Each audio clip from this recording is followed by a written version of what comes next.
couple hours before the Patriots made a ridiculous comeback to win the Super Bowl, Paul Pierce took the court at TD Garden for the last time in his career. He will likely retire a Boston Celtic.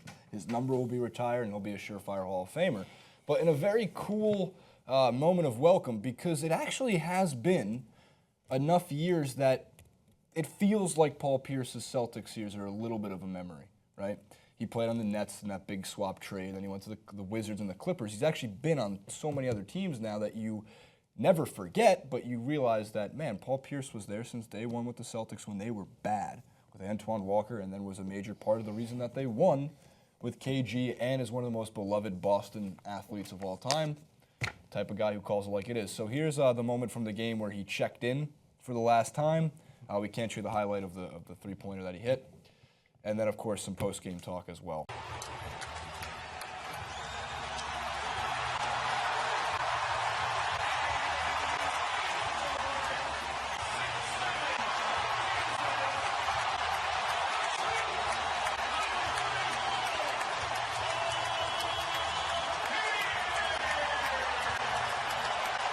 Paul, 18 years ago today, you made your Celtics debut. Today, your last regular season game here. What's this day like been for you? I've been enjoying every moment of it, man. It's just the fans, it's great fans. They truly appreciate what I've been able to do for this franchise, and I just really feel the love, and I'm thankful to be able to come in here one last time. When did you know you were going to start and get all this attention? Doc told me yesterday, so I was like, thank you. I haven't played in a while, so I was like, just give me a chance to come back out here and step foot on this court where I've provided so many memories. I'm just thankful he gave me that opportunity and to get back out here at the end, and I got a bucket. They've had enough moments, though, right? Like, they're done. Like, something bad has to happen to the Red Sox, correct? Yeah, something bad happened to the Red Sox for a while, then they 86 turned that around. It's a good moment, a great testament. I mean, the story was set out for him, right? The Clippers weren't going to win. Boston were happy to just let him take that final shot. Isaiah Thomas channeled his inner James Harden with his attempted block. But it was amazing. And Isaiah Thomas apparently went up to him, and I was reading some of the forums after, and they whispered in his ear, "Thanks for everything you've done for the franchise and what you've done for me." Because he's the type of player that leaves that legacy. And as you mentioned, it kind of scares me a little bit to think that that's like a memory, because that's still a prominent memory in my head when I was really growing into loving basketball, when I was still a Heat fan back in that time, but still everyone knew of the Celtics. I mean, it's a connection that everyone thinks I like. Oh, Celtics? Yeah. And Celtics? You like them? Mary, one of our editors, actually, every time Frances talks about Celtic football, she just puts in pictures of, like, Ray Allen and Paul Pierce and KG. It does have a natural fit. It's still, like, my brother... They're both green. My brother's got a Boston Celtics shirt, and he likes them, and it should be my team to like. I like to create... That would be too easy of a fit. I like to create a personal connection. That's why when I watched the Miami Heat play when I was, 11 or 12, that's where I'm like, this sport is amazing. And Shaq was like, literally, so just an amazing figure. But I always knew that Paul Pierce is just one of those athletes, man, that is something about him that you can't really train for, you can't really try and emulate. He's just got ice in his veins, and he was able to do it in so many different scenarios for the Celtics. But then even when he moved on, like, we all still talk about how I called game for his moment. You called bank? No, I called game in his game for the Wizards. Like, that's the type of character that you love to watch. And I think it was a truthful moment that allowed him to get a perfect send-off. And I think everyone in Boston just had a feel-good feeling about this team, about the way they're going in that city. They really are spoiled. And it makes me not like Jacory a little bit.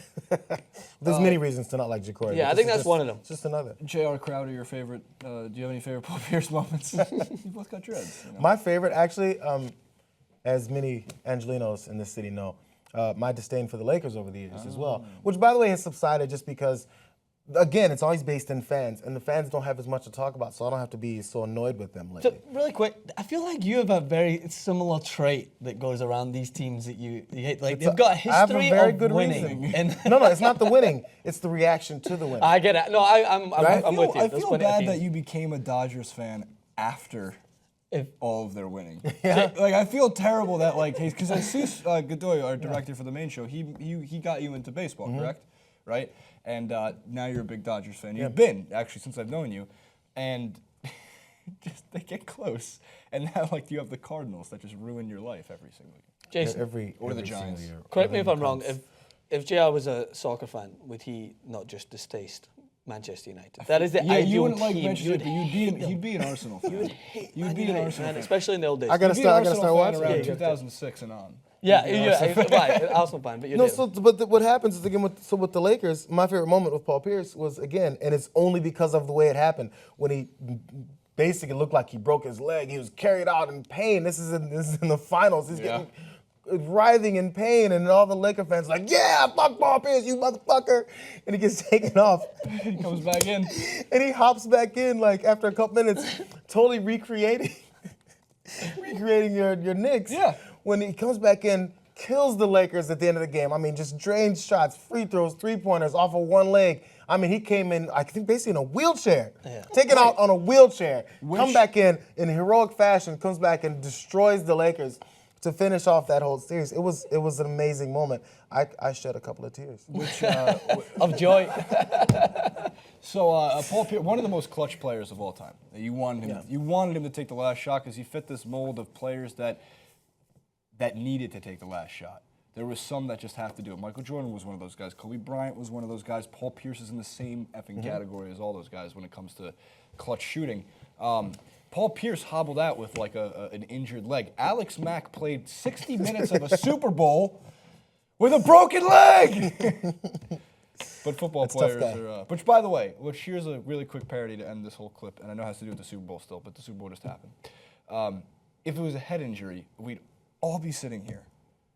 God, how do they let him play? You know, his head is scrambled, but if it's not your head, Scrambled eggs. if it's not your head, Strap his the leg up. conventional logic is like, oh, get back. My own grandfather's like, are you kidding, Jason? Broken leg. I played both sides of the ball. Inside linebacker and right guard. Broken leg, knees blown out. There are no excuses. We don't have enough players. I had to play.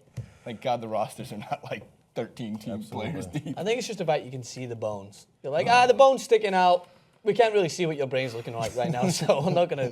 Remember, guys, 2017, St. Louis, Los Angeles Rams, whatever they're called now, 16-0, Super Bowl champions. Jared Goff is back. Jared Goff is back. Sean McVay, get excited. All right, so Paul Pierce is done. Leave us your favorite Paul Pierce.